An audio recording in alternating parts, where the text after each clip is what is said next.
Hey everyone, and welcome to This Explainer. I'm so pumped you're here. Today we're diving into something pretty heavy, but absolutely fascinating. We're going to completely unpack a really profound insight about human nature. Specifically, we're looking at why our attachment to personal labels is the hidden engine behind our deepest internal suffering. I know, it sounds intense, but stick with me, because we're going to break this down so it makes total sense. Let's get right into it. Okay, so take a second right now and just honestly ask yourself, where does your suffering actually come from? Like really, when you're feeling incredibly anxious or totally devastated or just mentally drained, what do we usually do? We point our fingers outward, right? We blame our circumstances, we blame the world, the economy, or the people around us. But the source material we're looking at today completely flips that assumption on its head. It's asking us to look much, much closer to home.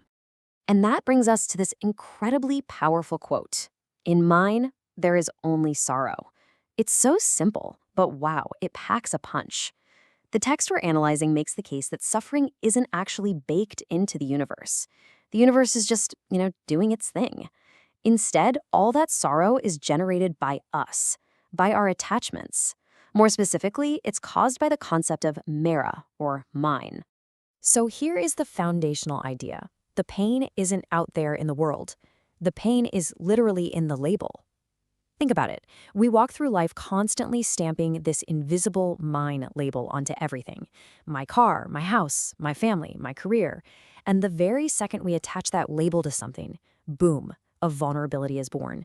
The examples our source uses to illustrate this are just mind-blowing. Let's actually look at a few of them. Section 1. The Trap of Mine, the Anatomy of Suffering.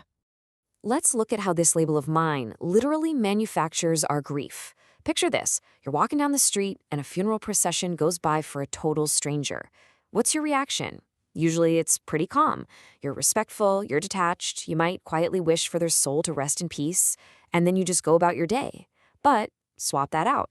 Scenario 2. It's the funeral of a loved one. Suddenly, you're utterly devastated. You're completely shattered and overwhelmed with grief.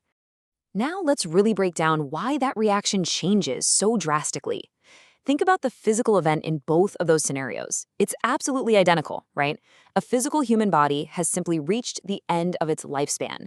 That is the objective, undeniable reality. The only variable that shifted between scenario 1 and scenario 2 is that psychological label of mine. When dealing with a stranger, someone totally outside your bubble of mine, that deep, agonizing sorrow just isn't there. But the closer that concept of mine gets to you, the more intense the agony becomes. The text really drives home that the body was just a vessel. The grief we feel, it's entirely manufactured by our attachment to it being ours. Now, you're probably thinking, okay, but come on, that's human connection. Of course we grieve people we love. Fair point. So let's push this logic even further. Let's look at something completely physical. What about the things attached to your own body? Let's talk about the hair on your head. This is such a brilliant metaphor from the source. While that hair is attached to you, oh man, it is heavily labeled as mine. You carefully style it, you wash it with expensive shampoos, you protect it, you love it. But what happens the literal second you get a haircut? The moment those exact same strands of hair fall onto the barbershop floor, they instantly become garbage. They're swept away, people step on them, and you don't feel a single ounce of emotional pain. You don't mourn the hair on the floor, right? The physical object itself, the keratin, the actual strands of hair, did not change at all. The only thing that changed was the label. The exact second that hair was physically severed from you, your psychological label of mine was severed right along with it. And once that label was gone, the potential for suffering vanished completely. It's just a stark, undeniable visual of how our attachments literally create our emotional reality. Section 2.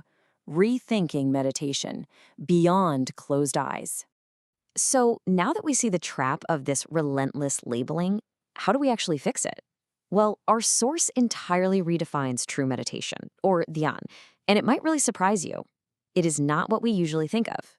It's not passively sitting in a quiet corner with your eyes closed, waiting to feel some mystical vibration. True meditation is actually defined here as doing your everyday work with absolute attention, absolute honesty, and intense focus. The text points out this hilarious irony. Since we were kids, we were told, eat with attention, play with attention, study with attention. We've literally known the secret our whole lives, but we still run around looking for some magical external fix. The core issue is that we constantly try to forcefully stop our own minds. We treat the mind like this enemy that needs to be silenced. But the source makes it clear. The mind isn't evil. It's just a biological tool. It's just trying to fulfill basic bodily needs like hunger or finding shelter. Fighting it is totally useless. The goal isn't to kill the mind. The goal is to change how we act upon the signals it sends us. When we treat meditation as just a passive escape, sitting idly, trying to forcefully stop our thoughts, the result is only ever temporary peace. The source compares it to going on a vacation. You feel absolutely amazing while you're sitting on the beach, but what's the massive flaw? The second the vacation is over, you are plunged right back into the chaos of your normal life.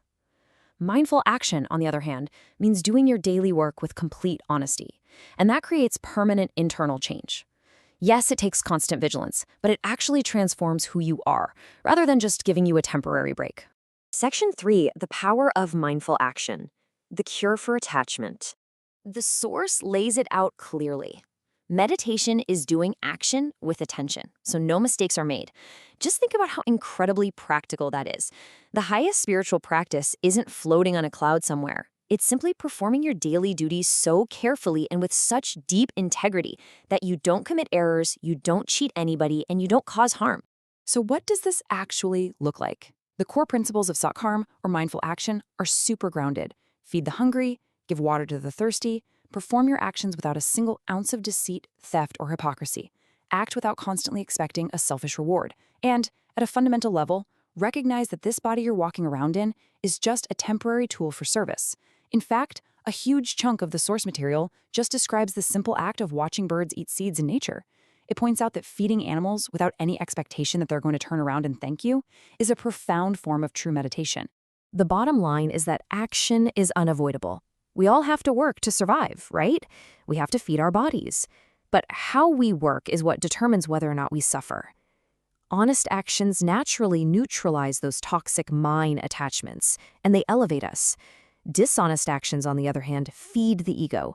They strengthen that illusion of mine, and ultimately they create deep internal decay. It is all about the intent and the honesty behind what you do.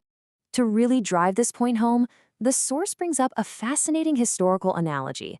It asks, why did great sages, like the famous poet Saint Kabir, live in absolute poverty? Because today, we often judge spiritual figures based on outward appearances, right? People will literally mock them if they aren't wealthy or if they wear torn clothes. But true welfare comes from inner wisdom and honest action, not from luxury clothes or showing off. Kabir had literal kings visiting him. He could have easily asked for mansions and fine silk and riches, but he consciously chose a very simple life. Why? To completely avoid the trap of mine, to dedicate his life purely to serving others. It proves that deep, profound understanding has absolutely nothing to do with a luxurious, ego-driven lifestyle. Section 4. Becoming the observer. The state of fearlessness. If you want to actually reach this state, the source provides a highly practical 4-step process. Number 1, stop making assumptions. Number 2, end all the hypocrisy and the desperate need to show off to others.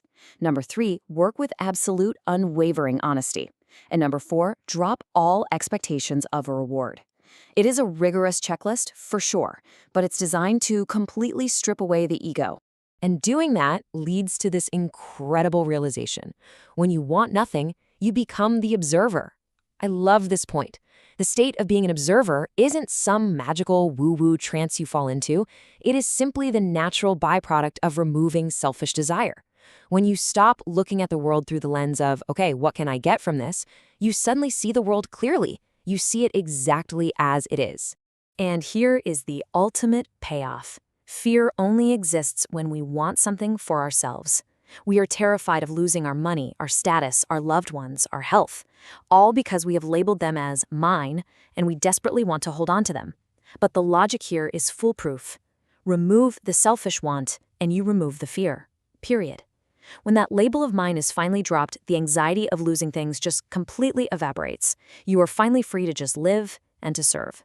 Which leaves us with one final vital question to close out our explainer today. If the label of mine is the true architect of all your sorrows, what are you willing to let go of today?